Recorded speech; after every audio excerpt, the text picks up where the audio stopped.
अब इसका इफेक्ट ये भी होगा कि संभल की वक्फ की प्रॉपर्टी नहीं रहेगी।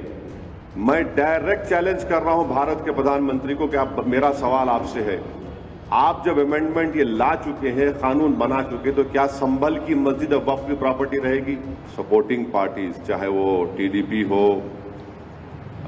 जेडीयू की नीतीश कुमार हो, चिराग पासवान हो, जयंत चौधरी हो, मांझी साहब हो, या फिर कुमारस्वामी हो, तो इनकी सपोर्ट से बीजेपी ने एक काले कानून को बनाया है और ये इस बात को बताता है कि मुसलमानों पर बीजेपी उनको शक की निगाहों से देखती है। और इसलिए देखती है क्योंकि हिंदू धर्म के एंडोमेंट बोर्ड में, जैन धर्म के एंडोमेंट बोर्ड में, सिख धर्म के एंडोमेंट बोर्ड में यहां पर सिर्फ उन्हीं के मजहब का मानने वाला उसका मेंबर बन सकता है। इन धर्म के बोर्डों में लिमिटेशन एक्ट अप्लाई नहीं होता। इन धर्मों में बाय यूसेज वो उस धर्म की प्रॉपर्टी बन सकती है और इन धर्म के बोर्डों में दूसरे धर्म के मानने वाला भी उनको अपनी प्रॉपर्टी दे सकता है। ये तमाम चीजें इस अमेंडमेंट बिल के जरिए नरेंद्र मोदी की सरकार ने मुसलमानों के इस धर्म के बोर्ड से छीन ली है। हम हमारे इस देश के हिंदू भाइयों को बताना चाहेंगे, सिख भाइयों को बताना चाहेंगे और हमारे जैन भाइयों को बताना चाहेंगे कि जब आप अपने धर्म के बोर्ड में सिर्फ अपने ही धर्म के मानने वालों को मेंबर बना सकते हैं और दूसरे धर्म का नहीं बन सकता है, तो कैसे मुस्लिम धर्म का ये वक्फ बोर्ड, जो एक प्योर रिलीजियस इंस्टीट्यूशन है वक्फ बोर्ड, उसमें कैसे मोदी सरकार दूसरे धर्म के लोगों को मैंडेटरी 2 लोगों को बनाने का एक प्रोविजन रखती है।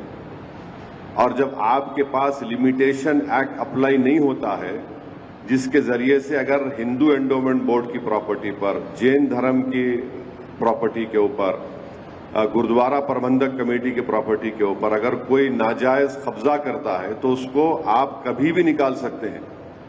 वो मुस्लिम धर्म के एंडोमेंट बोर्ड पर लिमिटेशन एक्ट अप्लाई करके नरेंद्र मोदी की सरकार एंक्रोचर को मालिक बनाना चाह रही है एडवर्स पोजेशन की बुनियाद पर।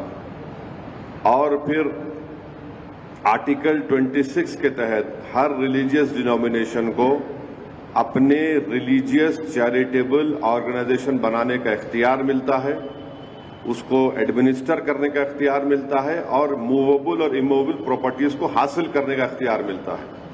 ये मुसलमानों से छीना जा रहा है और आपको मैं बार बार समझा रहा हूं कि इस मुस्लिम धर्म के इस बोर्ड में जो अमेंडमेंट्स नरेंद्र मोदी की सरकार ने और चंद्रबाबू नायडू, नीतीश कुमार, चिराग पासवान, जयंत चौधरी, मांझी साहब ने और कुमारस्वामी ने किया है, उसमें सेक्शन 3D आप पढ़िए।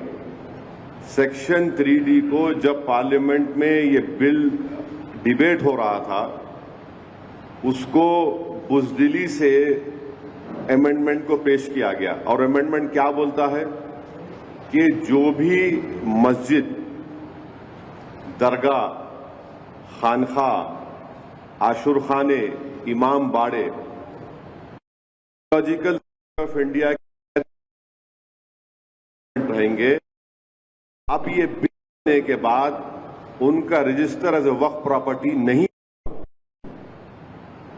अब आप मेरे को बताइए, सच्चर कमेटी में 180 प्रॉपर्टीज, जो सच्चर कमेटी ने, आप उसके लास्ट पेजेस देखिए, आखिरी के 8-10 पेजेस में 180 प्रॉपर्टी सच्चर कमेटी ने कहा कि एएसआई के इलीगल ऑक्यूपेशन में है। इस सेक्शन 3D के तहत हम उस 180 प्रॉपर्टीज को खो देंगे, जिसमें मस्जिद, खानखाएं भी हैं, कब्रिस्तान भी है, दरगाहें भी हैं, सब है।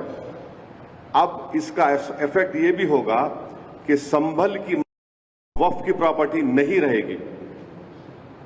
मैं डायरेक्ट चैलेंज कर रहा हूं भारत के प्रधानमंत्री को कि आप, मेरा सवाल आपसे है, आप जब अमेंडमेंट ये ला चुके हैं, कानून बना चुके, तो क्या संभल की मस्जिद अब वक्फ की प्रॉपर्टी रहेगी? क्या ज्ञानवापी की मस्जिद वक्फ की प्रॉपर्टी कहलाएगी? क्या मथुरा की मस्जिद वक्फ की प्रॉपर्टी कहलाएगी?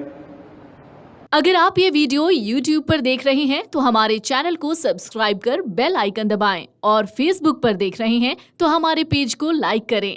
8 मिलियन प्लस सब्सक्राइबर, आपके इस भरोसे के लिए बहुत धन्यवाद।